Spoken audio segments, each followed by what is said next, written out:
Tell me a little bit about yourself and what this whole work is about. So my experiments with AI image generation. These are new tools that are kind of.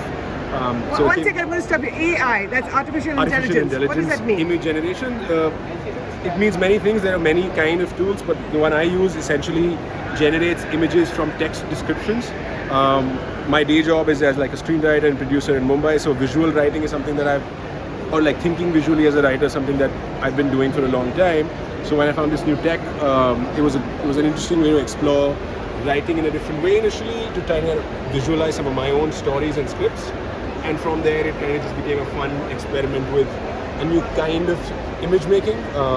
Years ago, I used to do a lot of street photography, so it was an interesting way to bring, let's say, kind of like a street photography idiom with storytelling and like world building, especially in genres that are very close to my heart, and we don't have a lot of in India. Science fiction, fantasy, horror.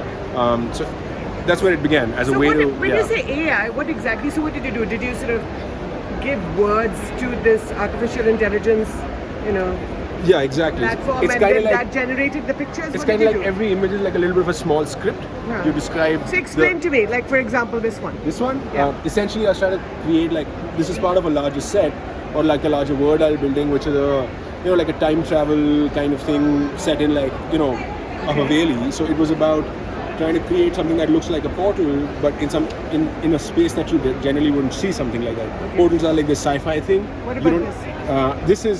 This one, and there's a couple more are from a set where I try to visualize a fictional Mela. I call it Punk Mela, and almost like a Mela that could have existed in India, or like an alternate history version of India, but didn't, where people come together dressed in costumes inspired by birds. Right. Essentially, right? But this woman. So this woman and this one are like from the same set. It was just exploring Old Delhi at night, but from a supernatural lens. So I wanted to create almost like a microcosm. What do you mean a supernatural? So that's really like spooks and ghosts and ghouls and jinns and demons and just it kind of feels like the Old Delhi we know, but I wanted to push that a little bit because these tools allow you to kind of break from what's real. None of these are photographs, right? These are fully generated images. They kind of look like photographs by design. So then why is it your artwork? It's the artwork of the AI Because platform. I created it, right? That's a tool. AI is a tool like any other. It's a new kind of tool, and it can feel like that the AI is creating it, but there is very much a sense of these images exist because I kind of created them, right? AI is just a tool. Sure, it's a very sophisticated and advanced tool, and it's a whole new paradigm, which is very startling to some people. But it's not like that the AI woke up one day, became sentient, and said, "Let me create this image." Someone had to kind of tell it what to do, like any tool. And I think as human beings, we've always used tools. So for me, it's an extension of that thinking. So there's some of it is Old Delhi. Yeah. This is certainly not Old Delhi. This one's called Noida Boys. Noida? It's literally kind of trying to visualize a very corporate Noida kind of thing, but with a science fiction twist. Obviously, there aren't any real robots in Noida. Are you from Noida?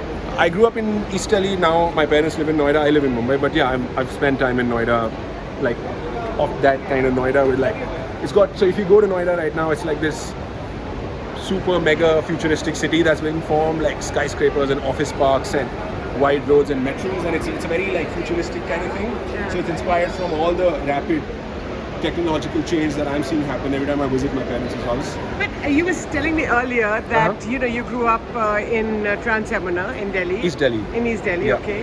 And so I'm from the old world. I still call it Trans Yamuna. Exactly, across right. the Yamuna, right? Exactly. But what is the sensibility that you took from growing up there? So from I think East there's Delhi? two things, right? One is East Delhi is kind of very disconnected from the Delhi of yore, right? It's kind of like this suburb it's its own thing. It's not got a lot of interface with, let's say, the Delhi that people think of or see in movies, right? There's not a lot of things going on there. It's not Delhi, it's not South Delhi, it's not Central Delhi, and none of that, right? So it's almost like the absence of a lot, made me rely on a lot of media. So I grew up watching a lot of television after school, hours and hours of Cartoon Network and Independence Day, Jurassic Park, that kind of whole 90s sci-fi kind of thing, because there's nothing else to do. And I think that had a huge imprint on me growing up. And so for me it became like trying to capture the sparseness of like East Delhi or like parts of Delhi with almost like this escapist, fantastical story. And I think that's what these are the two worlds I'm trying to bring together. A very grounded, street level Delhi kind of aesthetic.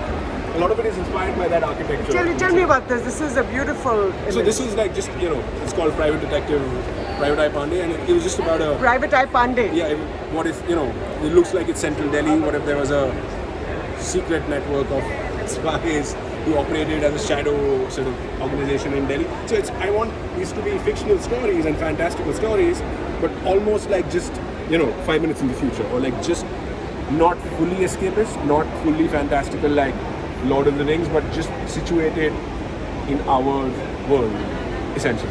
Prateek Arora, thank you so much so much. for speaking to me.